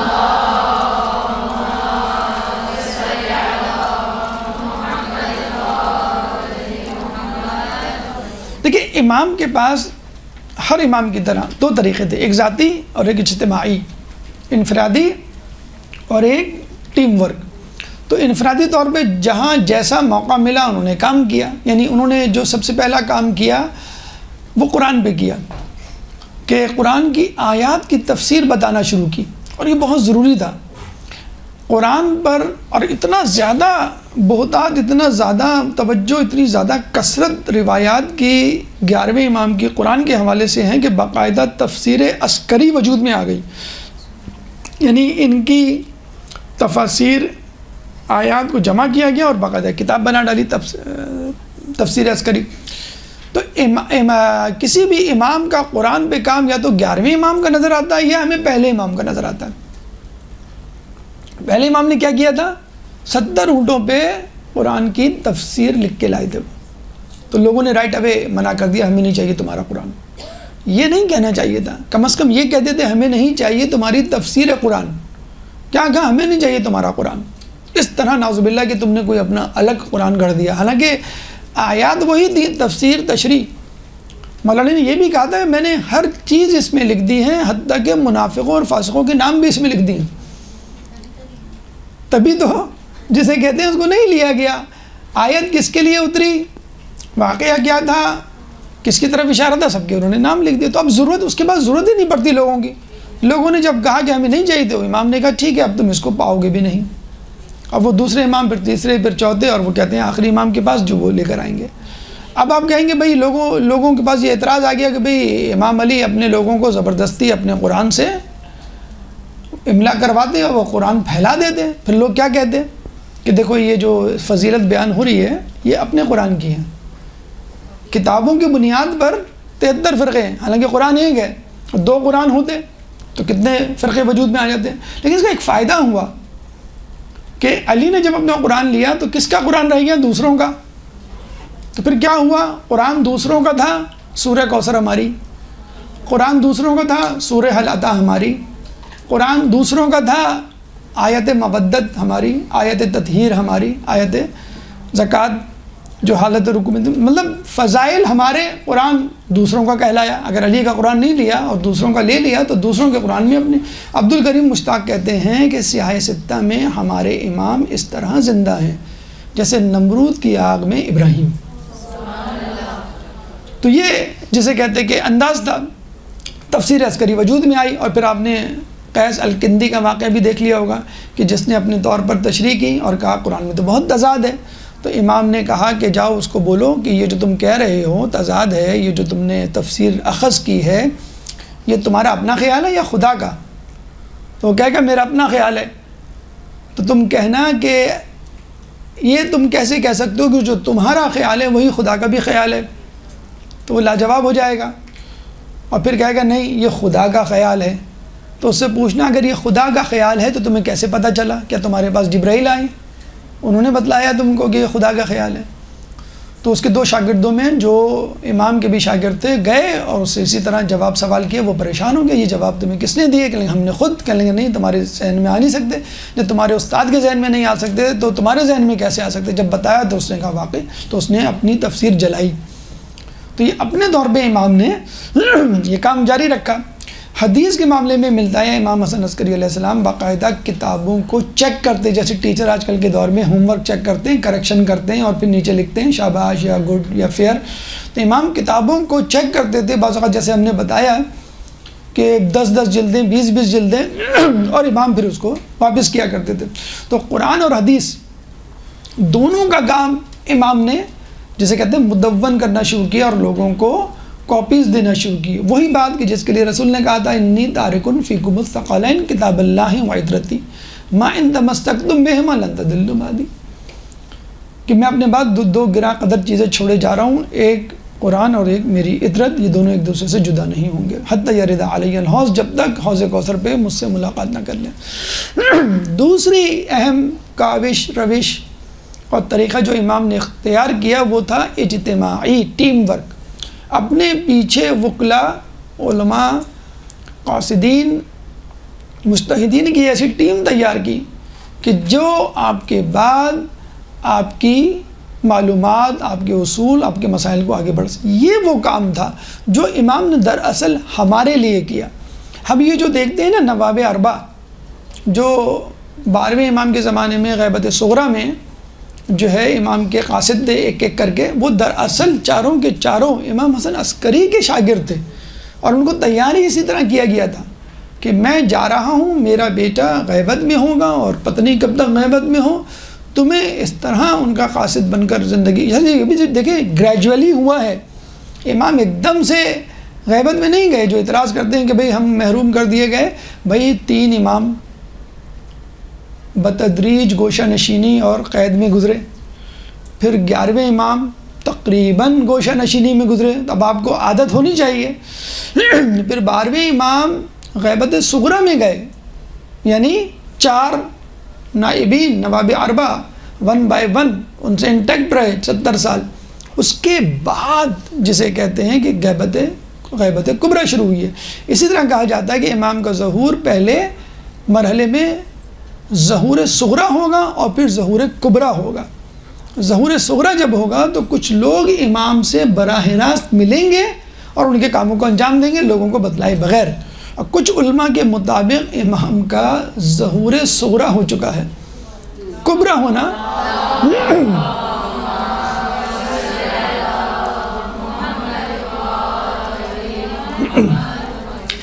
اب جیسے ہم نے بتایا کہ امام نے ٹیم ورک کے طور پہ بھی کام کیا، بلکہ یہ کہا جاتا ہے آج کل کے دور میں، بڑا مشہور جملہ ہے کہ لیڈر اپنے فالوورز نہیں پیدا کرتا، لیڈر لیڈرز پیدا کرتا ہے۔ اصل کام تو یہی ہے نا کہ آپ اپنے شاگرد کو ہمیشہ شاگرد بنا کے رکھیں گے تو وہ لوگوں کو سکھائے گا کب، استاد کی سیٹ پہ کب بیٹھے گا۔ تو امام نے اپنے پیچھے ایسے لوگوں کو تیار کیا کہ جب ہم نہ ہوں تو تم ان سے رابطہ کرنا، اور جب یہ کچھ بولیں تو سمجھ لینا کہ ہم بول رہے ہیں، کچھ بیان کریں تو سمجھ لینا ہم بیان کر رہے ہیں۔ تو یہ ہے اصل کام، اصل ٹیم ورک، اور یہ وہ لوگ ہیں جن سے ہم اور آپ انسپائر ہوتے ہیں۔ دیکھیں امام سے انسپائر ہونا آف کورس بہت بڑی بات ہے کہ معصوم ہے اور کائنات کی سب سے بہترین، لیکن امام کے اصحاب سے انسپائر ہونا بھی بہت ضروری ہے۔ عموماً ہم نظر انداز کر دیتے ہیں امام کے اصحاب کو، کیوں ضروری ہے؟ دیکھیں ہم بھی غیر معصوم، وہ بھی غیر معصوم۔ امام کے لیے ہم کہہ سکتے ہیں، وہ جو جملہ کہا جاتا ہے نا کہ بھئی عمل کے اعتبار سے نماز روزہ بھئی آپ اور آپ کے امام بڑا فرق ہے کہ نا، وہ کہاں ہم کہاں۔ جب کہا جائے گا تم کہاں جاؤ گے کہ نا، وہ جہاں ہم وہاں، جنت میں ہوں گے ہم بھی وہیں جانا ہے، عمل میں وہ کہاں ہم کہاں۔ تو بھئی آپ آخرت کے لیے یہ جملہ کہنے، وہ جنت میں ٹھیک ہے ہم دوزخ میں ٹھیک ہیں، وہ کہاں ہم، ہمارے قدموں سے جنت، وہاں جانے کے لیے آپ تڑپ رہے ہیں، عمل کے لیے نہیں، وہ کہاں ہم کہاں۔ بہرحال تو اب آپ یہ دیکھیں ان کی حالات زندگی مختصراً آپ کے سامنے رکھ دی جائے، روش اور اس کے مطابق آپ اپنی زندگیوں کو کریکٹ کریں۔ پہلے جو تھے، جو نواب اربع میں، جیسے میں نے کہا نا کہ نواب اربع کو بیان کرنے کا مطلب یہ ہے کہ امام حسن عسکری علیہ السلام کے شاگردوں کو بیان کرنا۔ تو پہلے جو نائب خاص تھے، جو امام کی غیبت صغریٰ میں سب سے پہلے بنے 6 سال کی مدت کے لیے، عثمان بن سعید، اور یہ بیسیکلی آپ کے نوکر تھے، خادم تھے 7 سال کی عمر سے۔ اب یہاں پہ بھی دیکھیں ہمیں ایک میسیج ملتا ہے کہ دیکھو اگر تم نوکری کیوں نہ ہو، ڈرائیور ہو، خادم ہو، ہم تو مطلب ماشاءاللہ ہاتھ پیر سلامت اور گھر میں تمام سہولیات، پھر بھی ہم کہتے ہیں ہمیں گھر میں جنریٹر نہیں ہے، مثلا میرے پاس لیٹسٹ موبائل نہیں ہے، مثلا گھر میں وہ سہولیات نہیں ہیں، وہ سکون نہیں ہے کہ میں کام کر سکوں۔ یہاں خادم جو ہے وہ ترقی کرتے کرتے کتنا بڑا انسان بن رہا ہے کہ اس کو صدر وکلاء کا خطاب دیا گیا، یعنی جتنے بھی وکیل تھے امام کے عراق اور اس کے اطراف میں، تمام جواب دہ تھے عثمان بن سعید کو، اور عثمان بن سعید پھر امام کے پاس وہ چیزیں لے کر آتے تھے۔ اب ظاہر سی بات ہے پہلے نائب تھے اور ایک دم سے اپنے آپ کو ایکسپوز کرنا مناسب نہیں تھا، چنانچہ انہوں نے روغن کی زیتون کی دکان کھول لی تھی، جو عموماً جیسے کچھ پیشے ہوتے ہیں جن کو دیکھ کے آدمی مناسب نہیں سمجھتا کہ بھئی میں یہ پیشہ اختیار کروں، مثلا تو روغن اور زیتون، اسی لیے ان کا لقب تھا صیاد اور زیات، سمان اور زیات۔ سمان یعنی سمن والا، روغن روغن والا، اور زیات یعنی زیتون والا، زیتون بیچتے تھے اور رنگ و روغن تیل وغیرہ گھی وغیرہ بیچتے تھے۔ تو لوگوں کو کبھی شبہ ہی نہیں ہوا کہ یہ امام کا نائب ہے، یہ تو عام دکاندار ہے، تاجر ہے، کاروباری شخص ہے، اس کا کیا تعلق علم سے۔ اور امام کے خم، زکوٰۃ اور جو بھی مالی واجبات وہ وصول کرتے اور امام کے خطوط وصول کرتے، اور پھر یہ لے جا کر امام کو دیتے تھے۔ بلکہ چھٹے امام کے دور میں کئی واقعات ہیں کہ سبزی والا مثلا آتا، دروازہ کھٹکھٹاتا، بھائی تازہ سبزی لے لیں، امام سبزی لیتے، پھر کہتے ہیں لگتا ہے کہ تمہارے پاس زیادہ سبزیاں ہیں، ماشاءاللہ بہت اچھی سبزیاں ہیں، اندر آ جاؤ۔ اندر بلا کے دروازہ بند کر کے پھر کہتے تھے ہاں بھائی اصل بات کیا ہے بتاؤ، تو وہ پھر خطوط لے کر آتے، اور جو مالی واجب، یہ چھٹے امام کی بات کر رہا ہوں جن کے بارے میں کہا جاتا تھا ان کو فری ہینڈ ملا۔ فری ہینڈ کیا ملا؟ 10 مہینے ملے تھے، فقط 10 مہینے، اس کے بعد اس سے پہلے تمام حالات ایسے ہی تھے۔ بہرحال تو ان کی دکان تھی، اور یہ دکان سے جا کر یہ تمام تقوی پرہیزگاری میں اتنا آگے گئے، جب ان کا انتقال ہوا تو امام نے باقاعدہ توقیع لکھی۔ توقیع یعنی امام کے ہاتھ کی تحریر کردہ خط، جس میں کہا گیا کہ ان کے بیٹے کو مخاطب کر کے محمد بن عثمان کو کہ تمہارا باپ راہ راست پہ رہا اور اللہ اس کی مغفرت کرے اور ہم اس سے راضی، یعنی ایک سرٹیفکیٹ، کتنا بڑا سرٹیفکیٹ جسے کہتے ہیں۔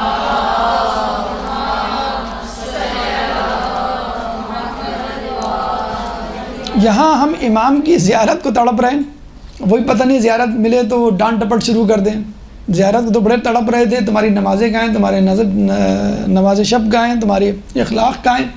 کہتے ہیں ایک بچہ رزلٹ کے لیے تڑپ رہا ہو کہ استاد رزلٹ دکھائے یہ لو تمہارا رزلٹ تو وہاں پہ کریکٹر سرٹیفکیٹ مل رہا ہے عثمان بن سعید کو، کتنا بڑا مقام، اور وہ کیا دے، ایک دکاندار ہے، کیا دے، ایک خادم. تو یہ ایک بہرحال ہمارے لیے بہت بڑا ایک میسیج ہے ان لوگوں کے لیے جو کہتے ہیں ہمارے پاس سہولیات نہیں ہیں، فیسلٹیز نہیں ہیں، ہم کیسے کام کریں. دوسرے ان کے بیٹے محمد بن عثمان، جن کے بارے میں کہا جاتا ہے 40 سال تک نائب خاص رہے اور کسی نے کوئی تردد نہیں کیا ان کی نیابت کو قبول کرتے ہوئے. جب کہا جاتا ہے نا، حدیث میں آیا کہ جب انسان نیک بنتا ہے تو اللہ تعالیٰ اس کی برکت سے اس کی اولاد کو اور اس کی اولاد کی اولاد کو نیک بنا دیتا ہے. کمال یہ نہیں ہے کہ آپ نیک بن گئے، کمال یہ ہے کہ آپ کی اولاد نیک بنے، کمال یہ ہے کہ آپ کے بہن بھائی نیک بنے، کمال یہ ہے کہ آپ کے گھر میں رہنے والے آپ کو دیکھ کے آپ کی اتباع کریں. یہ بہت بڑا کمال ہے، اور سب سے بڑا مسئلہ دینداروں کا یہی ہے کہ ہم تو نہیں کہیں لیکن امی گڑبڑ کر دیتی ہیں، ابو گڑبڑ کر دیتے ہیں، بھائی مسئلہ پیدا، پھپھو، خالہ، مطلب کسی نہ کسی کا نام آ جاتا ہے کہ یہ فرعون، یہ نمرود ہمارے گھر میں موجود ہے، یہ جب تک رہیں گے ہم جو ہے وہ نہیں کچھ کر سکتے. تو یہ آپ موسیٰ کہلائیں گے اس وقت جب تک آپ کے پاس وقت کا فرعون موجود ہو. ابراہیم اسی وقت بنیں گے ابراہیمی جب نمرود موجود ہو. تو آپ دیکھیں، تو جب آپ نیک بنیں گے حقیقی طور پہ اگر آپ نیک ہیں تو یقینی آپ کی طرف، جسے کہتے ہیں جب پھول ہوگا تو اس کی خوشبو آس پاس پھیلے گی. یہ نہیں کہ یہاں پھیلی ہے وہاں نہیں پھیلی، اور جو جتنا قریب ہوگا اتنا زیادہ اس پھول کی خوشبو کو سونگھے گا. تو ان کے بیٹے نے 40 سال تک نیابت کے فرائض انجام دیے، اور ان دونوں کے بارے میں، باپ بیٹے کے بارے میں کتنی خوش نصیبی ہے. دیکھیں، خود بننا ایک الگ بات ہے، آپ کی بیٹی، آپ کا بیٹا بھی آپ جیسا بن جائے کتنا خوش ہوتی ہے. ایک ذاکرہ ایک ڈاکٹر، اس کا بیٹا ڈاکٹر، انجینئر اس کا بیٹا انجینئر ہے، نیک پرہیزگار آدمی اس کا بیٹا بھی ہے. ان دونوں کے بارے میں امام کی توقیع موجود ہے کہ تم دونوں ہمارے نزدیک قابل اعتماد اور امین ہو. کتنی بڑی بات. اور یہ دونوں کس کے شاگرد؟ امام حسن عسکری کے. تیسرے شاگرد تھے حسین بن روح. اچھا، وہ بہت بڑے عالم، بہت بڑے متقی پرہیزگار، مشہور و معروف آدمی نہیں تھے، لیکن کہا یہ جاتا ہے وہ رازداری میں بہت آگے تھے، عمل کرنے میں بڑے آگے تھے. ایک ہوتا ہے نا جوشیلے انسان کے بھائی جو کہا وہ کر دیا، اور چون چرا نہیں کی. انٹلیکچوئل حضرات عموماً کیوں، کیا، کیسے، یہ روایت صحیح ہے کہ نہیں ہے، وغیرہ وغیرہ. اور دوسرا یہ تھا کہ رازداری تقیہ میں بہت آگے تھے. اتنے آگے تھے کہ وہ ہر مکتبہ فقر، ہر فرقے کے نزدیک قابل قبول اور قابل اعتماد اور قابل، جسے کہتے ہیں کہ معتمد، قابل اعتبار آدمی تھے. حسین بن رخ کے بارے میں کہا جاتا ہے، ان کے بارے میں کہا جاتا ہے کہ اگر امام ان کے دامن میں چھپے ہوئے ہوں اور دشمن آ کے ان کے جسم کو قینچی سے کاٹ دے، ایک ایک اعضاء کو، تو یہ نہ بتائیں کہ امام کہاں چھپے ہوئے. اور لوگوں کو توقع نہیں تھی کہ یہ بنیں گے. کس کی توقع تھی؟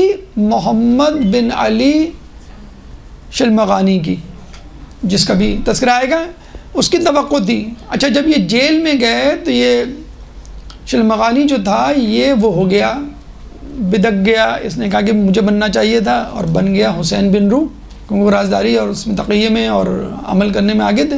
اور یہ انٹلیکچوئل تھا، مطلب شلمغانی کے علم کے مقابلے میں حسین بن روح کا علم کچھ نہیں تھا. استاد شاگرد کہہ لیجیے آپ. اب الٹا معاملہ ہو گیا.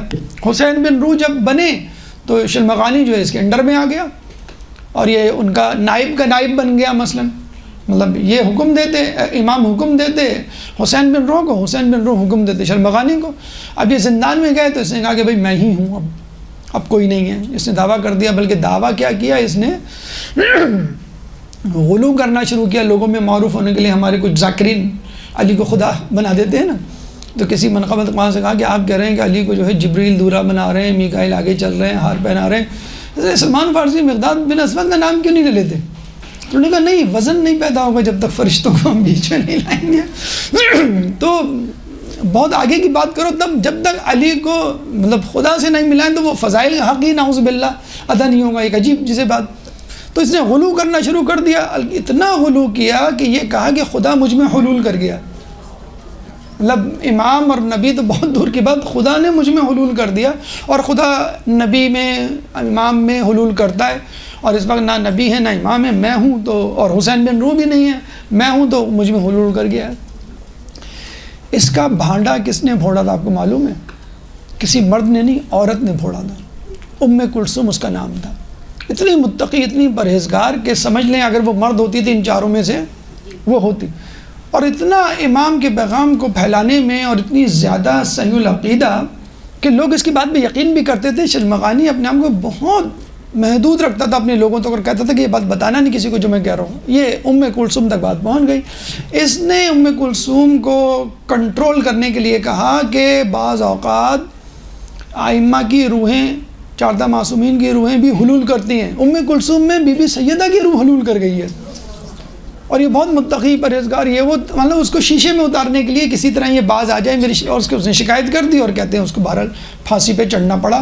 اور امام کی طرف سے توقیع بھی آئی شلمغانی کے حوالے سے اس کی کہ اس کو چھوڑ دو. خود حسین بن روم نے کہا. اور یہ وہی شخص ہے کہ جس سے شہادت ثالثہ کی روایت منسوب کی جاتی ہے. اکثر لوگ آپ نے دیکھو شہادت ثالثہ والے وہ شلمغانی جو روایت بیان کرتے ہیں وہ اسی شلمغانی کا فتنہ تھا جو اس نے بیچ میں پھوڑا تھا. تو بہرحال حسین بن روم سے ہم نے یہ بات سیکھی کہ تقیہ، رازداری ضروری ہے، عمل اطاعت ضروری ہے. یہ امامہ، یہ ابا قبا، یہ ممبر، یہ محراب، یہ ویورشپ، یہ آپ کے فالوورز، یہ ضروری نہیں ہے. اصل چیز عمل ہے. اور ضروری نہیں ہے کہ آپ مشہور ہوں تو کہیں جا کے متقی پرہیزگار بنیں گے یا امام کے نائب بنیں گے. کہتے ہیں کہ امام کے آپ نے سنا بھی ہوگا 4 اوتار یا اوتار ہوتے ہیں، 40 ابدال اس کے نیچے، اس کے بعد 70 نجبہ، اس کے بعد 360 صالحین.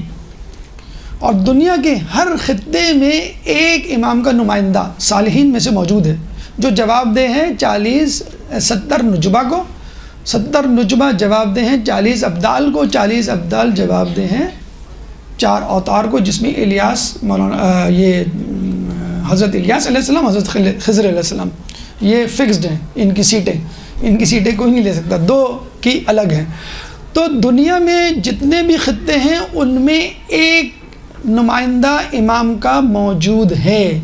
360. اتفاق کی بات یہ ہے کہ سائنسدانوں نے اس دنیا کو ٹائم زون کے اعتبار سے 360 حصوں میں تقسیم کیا. 90 ڈگری، پھر کیا ہوتا ہے 180 ڈگری، اور 180 360، یہ 360 اینگل ہو گئے. یہ جو ہم ٹائم زون ڈیوائڈ کرتے ہیں نا کہ پاکستان مثلا انگلینڈ سے 5 گھنٹے آگے ہے، ایران سے 1.5 گھنٹے آگے، یو اے ای سے یہ جو آدھے گھنٹے کی ہوتی ہے میکسیمم منیمم تقسیم، تو یہ 30 ڈگری کے اعتبار سے 360 ایریاز بنے ہوئے ہیں. اب نہیں معلوم انہی ایریاز کا اللہ تعالیٰ نے ایک نمائندہ بنایا ہوا ہے. تو ضروری نہیں کہ مشہور و معروف ہو، جو لوگ اکثر ذہنوں میں بٹھا لیتے ہیں نا کہ بھئی یہ آیت اللہ اور یہ مجتہدین علامہ یہی پہلے جنت کو بھر دیں گے، ہماری باری تو آئے گی نہیں. ایسا نہیں ہے. قیامت میں عقدے کھلیں گے. جو لوگ آپ کو بعض اوقات دنیا میں بلاتے تھے وہ جہنم میں ہوں گے، آپ جنت میں ہوں گے، اور آپ کہیں گے ارے آپ تو وہی تھے مولانا جو قائم میں آگے ہمیں درس دیا کرتے تھے، اور یہ حدیث بھی آپ نے سنائی تھی، نعوذ باللہ من ذالک، آپ تو وہی تھے نا. تو وہ کہیں گے کہ ہاں سنائی تو تھی لیکن ہم اس پہ خود عمل نہیں کرتے تھے. یہ تو آپ اس سے انڈر میں گستاخی وہ نہیں، میں توہین نہیں کر رہا، لیکن میں بتا رہا ہوں لوگوں میں جو کمپلیکس ہے نا کہ کوئی خاص عہدہ ملے گا تو ہم شاید جنت میں نہیں. یہ دنیا تک محدود ہے، یہ سبوں کے اپنے وہ ہیں. ایران میں اگر آپ جائیں، عراق میں بھی، جو ایران میں خصوصاً میں نے غور کیا ہے کہ جو جوتے چپل رکھنے والے لوگ ہیں بہت کوالیفائڈ ہوتے ہیں، تمیز سے بات کرتے ہیں، لگتا ہے کوئی ٹیچر پروفیسر. تو ہم نے معلوم کیا، انہوں نے کہا کہ اس میں اکثر نا 19 20 21 گریڈ کے آفیسرز ہیں. تو ایک کا انٹرویو لیا گیا ٹی وی پر، تو انہوں نے کہا، اگر ان سے پوچھا آپ کی سب سے بڑی خواہش کیا ہے، انہوں نے کہا امام زمانہ کا ظہور ہو. اور ہماری طرح یہ نہیں کہ ہم تلوار لے کے نکل جائیں کیلیفورنیا، وہاں پہ جب ہم قتل کر دیں تو کیلیفورنیا کا گورنر بنا دی جائے، یا کینیڈا میں ٹورنٹو کا میئر بنا دیا جائے، یا آسٹریلیا کی ہمیں جو ہے وہ پریزیڈنٹ شپ مل جائے. ہمیں تو یہ ذہن میں رکھا ہوا نا، امام آئیں گے تو بتائیں گے کہ سندھ کا چیف منسٹر کون ہوگا یا کراچی کا میئر کون بنے گا، بس امام کو آنے دو. یہ حلوہ نہیں ملنے کا. یہ ہم بتا دیں آپ کو کہ جو امام کے انتظار میں حقیقی وہ سن لیں کہ امام کے خاص اصحاب سادہ لباس اور سادے غذا کھائیں گے. تو یہ ہوا نکل نہیں جانی چاہیے سب کے اندر سے کہ امام آئیں گے تو بس ہمارے پاس آئی فون 14 پرو ہوگا اور مرسڈیز گاڑی ہوگی اور بس نوکر چاکر. امام کے خاص اصحاب بالکل سادہ ہوں گے. کہنے کا مقصد یہی ہے کہ یہ زیات اور سمان روغن کے بیچنے والے اور عام لوگ عالم فاضل نہیں. اس کے بعد علی بن محمد سمری. تو غریبوں کا ہم نے حال بتا دیا. جہاں جو امیر بیٹھے ہیں ان کا دل نہ ٹوٹ جائے ان کے بارے میں بھی ہم بتا دیں. علی بن محمد سمری کا خاندان نوبختی خاندان تھا. نوبختی اپنے زمانے کے بہت امیر خاندانوں میں شمار ہوتے تھے اور اتنے امیر خاندان میں شمار ہوتے تھے کہ بنو عباس کے لوگ ان سے تعلقات رکھنے پر مجبور تھے. اب جو حکومت کے لوگ ہیں اگر کسی سے تعلقات رکھیں گے اس کا مطلب ہے وہ بھی کوئی کلاس ہوگی نا, کوئی چیز ہوں گے کوئی. لیکن آپ دیکھیں اب یہ بات جو میں بتانے جا رہا ہوں شاید ان کے ارمانوں پہ اوس ڈال دے. نوبختی خاندان بہت بڑا وڈیرا جاگیر زمیندار خاندان تھا, بہت متمول خاندان تھا. اپنی آمدنی کی کتنی فیصد آمدنی دیا کرتے تھے پتہ ہے آپ کو؟ ہم 20% نہیں دیتے جو واجب ہے. حق زہرا بی بی زہرا کے مصائب پہ ایسے روئیں گے جیسے ہم سے زیادہ محبت کرنے والا کوئی نہیں. اور 20% جب واجب ہو جائے تو مولانا صاحب کے پاس جائیں گے, 10 دن رہ گئے کوئی طریقہ بتائیں, خمسی تاریخ آ رہی ہے, کیا کروں, کیا چیز لے لوں, پھر دوبارہ واپس میرے پاس آ جائے. آدھی آمدنی 50% آمدنی نوبختی خاندان امام کو دے دیا کرتا تھا. تو جبھی تو عہدہ ملا کہ ان کے خاندان نوبختی خاندان کا فرد جو ہے اس کو نواب اربعہ میں سے. بہرحال کہنے کا مقصد یہ ہے کہ یہ چاروں لوگ امام کے بنائے ہوئے تھے.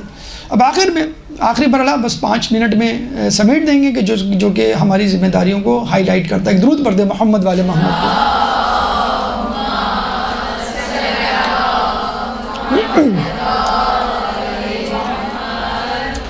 امام کی حدیث ہے کہ ہمارے دور غیبت میں ہماری عدم موجودگی میں ان فقہا کی طرف رجوع کرو کہ جو اپنے نفس کو نہ بیچتے ہوں, اپنے دین کی حفاظت کرتے ہوں, اپنی خواہشات نفس کے مخالف ہوں اور خدا کے مطیع و فرما بردار ہوں. جو لوگ ایسا کریں ان کی تقلید کرو. واضح طور پہ قول ہے. امام کی حدیث ایک طرف, امام کی زندگی اور زحمت اسی لیے تو گزری کہ انہوں نے نائبین وکلا کا سسٹم رائج کیا. وکلا خمس وغیرہ جمع کریں گے اور علماء مجتہدین لوگوں کو فتویٰ دیں گے امام کی احادیث پر مشتمل. اب آپ یہ کہیں کہ بھئی میں خود سے نتیجہ اخذ کر لوں گا, خود سے قرآن پڑھ لوں گا, خود سے حدیث, تو کیا ہوا؟ آپ نے امام حسن عسکری علیہ السلام کی ساری محنت پر پانی پھیر دیا. جو وکلا کا مجتہدین کا سسٹم یہی تو بنایا تھا کہ ہماری موجودگی میں اب زیادہ ضرورت ہے. بھئی رسول موجود تھے, رسول کی زبان سے سن لیا, دیٹس اٹ, قالوا سمعنا واطعنا. امام موجود تھے, امام کی زبان سے سن لیا. اب امام موجود نہیں ہے تو میں کیا کروں اس بڑے گیپ کو؟ اللہ اور انسان کے درمیان جو گیپ ہے اس کو انبیاء نے بھرا.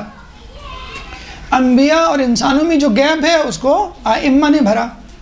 ائمہ اور عام انسان کے درمیان جب گیپ آیا جو اس وقت ہے غیبت کا گیپ, اس کو کون بھرے گا؟ مجتہدین بھریں گے. اور آپ کہتے ہیں کہ میں خود سے قرآن پڑھ لوں گا, خود سے حدیث رکھ لوں گا. یہ جو خود سے میں کی جو گردان ہے وہ کون کرتا ہے؟ جو اپنی عقل کو سامنے والے کی عقل پر مقدم جانتا ہے.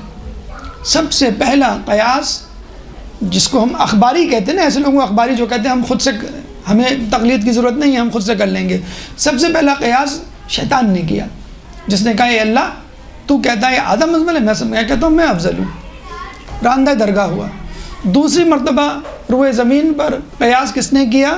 جب رسول اللہ نے قلم و قرطاس مانگا اور کچھ لوگوں نے کہا حسبنا کتاب اللہ, ہمارے لیے کتاب اللہ کافی ہے, ہم خود سمجھ لیں گے. اور فدق کے مسئلے میں حدیث لا نورث لے کر آ گئے, فوراً اپنے معاملے سے پیچھے ہٹ گئے. پھر اس کے بعد خوارج آئے. مولا علی خطبہ دیا کرتے تھے تو کیا کہا کرتے تھے؟ ان الحکم الا للہ, تمہارا حکم نہیں اللہ کا حکم چلے گا. یعنی آپ زیادہ بہتر سمجھتے ہیں قرآن کو, اللہ کے حکم کو مولا علی سے. کافر قرار دیے گئے جن کے بارے میں رسول نے کہا کہ ان کی قرت کے سامنے اپنی قرت کو ہیچ سمجھو گے, ان کی نمازوں کے سامنے اپنی نمازوں کو ہیچ سمجھو گے, لیکن قرآن ان کے گلے سے نیچے نہیں اترا ہوگا. وہ اس طرح دین سے نکل چکے ہوں گے جیسے تیر کمان سے. خوارج یہ اخباری جو کہتے تھے کہ ہم اپنے طور پہ ہم سمجھ لیں گے، مولا علی کی تشریح اور ایکسپلینیشن کی ضرورت نہیں ہے۔ اس کے بعد واقفی فرقہ، امام مسلم کاظم علیہ السلام کے پاس جب زندان میں گئے، واقفی فرقہ نے کہا ہم کسی کو نہیں مانتے، اب امام نہیں ہے، آئیں گے تو دیکھا جائے گا۔ 11ویں امام کے بعد واقفی فرقہ وجود میں آیا کہ بھئی امام نہیں ہے، جب امام آئیں گے تو دیکھا جائے گا۔ آج کل کے لبرلز، سو کالڈ انٹلیکچوئلز، جن کو عربی بھی نہیں آتی، عربی بھی آتی تو کیا مطلب عرب ممالک میں رہنے والا ہر شخص مجتہد بن گیا کیا؟ تو آپ نے ابھی جو سورج گرہن کی نماز پڑھی ہے 2 رکعت، اس کی اتنی زیادہ روایات ہیں کہ آپ کو کھنگالنے میں سورج گرہن کا وقت ہی نکل جائے، نماز قضا ہو جائے آپ کی۔ آپ جو 2 رکعت نماز پڑھ رہے ہیں فجر کی، اس کو ثابت کر کے دکھا دیں آپ کہ آپ نے یہ حدیث میں کہاں پڑھا کہ سورہ فاتحہ کے بعد رکوع ایسا، پھر سجدہ ایسا۔ تو کہنے کا مقصد یہ ہے جس کا کام اسی کو ساجھے۔ بیماری کے لیے آپ اپنا علاج خود کیوں نہیں کرتے؟ خود اپنا آپریشن کیوں نہیں کر لیتے؟ سافٹ ویئر انجینئر کو بلانے کی کیا ضرورت ہے؟ اپنا کمپیوٹر خود ٹھیک کر لیں، اپنا گھر خود بنا لیں، لیکن آپ سب کے محتاج ہیں، اس میں کہہ رہے ہیں کہ میں خود کر لوں گا۔ مسئلہ کیا ہے؟ ہوائے نفس۔ میں اپنی طرف سے دین مینیپولیٹ کر لوں گا، کسٹمائز کر لوں گا، ٹیلر میڈ، اپنے حساب سے۔ کوئی بوفے تھوڑی لگا ہوا ہے کہ مجھے یہ چیز پسند نہیں ہے، یہ چیز پسند ہے، میں یہ کھاؤں گا، یہ اتنا کھاؤں گا۔ اللہ نے جو کہہ دیا ہے وہ آپ کو قبول کرنا ہے، اور جو زیادہ بہتر جانتا ہے، یا تو آپ مجتہد بن جائیں، اللہ نے روکا بھی نہیں ہے، جو چاہے مجتہد بن جائے، آپ مجتہد بن کر یہ کام کر لیں۔ اصل میں مسئلہ کیا تھا؟ حکمرانوں نے یہ اخباری فرقہ ایجاد کیا تاکہ اپنی پسند ناپسند کا فتویٰ حاصل کر سکیں، کیونکہ اگر اخباری فرقہ نہیں ہوگا تو مقلدین ہوں گے۔ مقلدین کس کو فالو کریں گے؟ مرجع کو۔ مرجع کس کو فالو کرے گا؟ خود ساختہ امام کو نہیں، 12 امام کو جو اللہ کے منتخب ہیں۔ تو پھر کرسی اقتدار حکمرانی بھی اسی کو چلی جائے گی۔ تو کہنے کا مقصد یہ ہے کہ جو یہ کہتے ہیں کہ ہم خود سے فتویٰ بنا لیں گے، خود سے عمل کر لیں گے، تو وہ شیطان کی سیرت میں حسبنا کتاب اللہ کے گروہ سے جسے کہتے ہیں تعلق رکھتے ہیں، اور بالآخر وہ ان کو گمراہی کی دلدل میں یہ نظریہ لا کے چھوڑتا ہے۔ دعا کریں کہ ہمیں تقلید کی ضرورت نہ پڑے، ہماری عقلیں اتنی کامل ہو جائیں کہ ہمیں بات فوراً سمجھ میں ہو جائے، امام ہمارا سامنے کھڑا ہو اور ہمارے سروں پہ ہاتھ رکھے اور ہماری عقلیں کامل ہو جائیں۔ امام کے ظہور کے بعد یہی ہوگا، اپنے اصحاب کے سر پہ ہاتھ رکھیں گے، عقلیں کامل ہو جائیں گی، اور جو بات امام کہیں گے فوراً سمجھ میں آ جائے گی۔ اللہ تعالیٰ سے دعا ہے کہ جو کچھ پڑھا سنا اس پہ عمل کرنے کی توفیق عطا فرما۔ اللہ تعالیٰ سے دعا ہے کہ ہمیں مرجع عالم کی تقلید کرنے کی توفیق عطا فرما۔ اللہ تعالیٰ سے دعا ہے کہ تعلیمات اہل بیت کو دنیا کے کونے کونے میں پھیلانے کی توفیق عطا فرما۔ جو پریشان حال ہیں ان کی پریشانی کو دور فرما، جو بے روزگار ہیں ان کو رزق حلال عطا فرما، جو رزق حلال کما رہے ہیں ان کے رزق حلال میں برکت عطا فرما، جو زندان میں ہیں ان کو رہائی عطا فرما، جو مقروض ہیں ان کے قرضوں کو ادا فرما، جو سفر میں ان کو منزل عطا فرما، جو گمشدہ ہیں ان کو پیاروں سے ملا۔ مسلمان دنیا میں جہاں جہاں ظلم و ستم کا نشانہ بنے ان سے ظلم و ستم کو دور فرما۔ امام کے ظہور میں تعجیل فرما، ہمیں ان کے انصار و اعوان میں شامل فرما۔ ربنا تقبل منا انک انت السمیع العلیم وتب علینا انک انت التواب الرحیم برحمتک یا ارحم الراحمین۔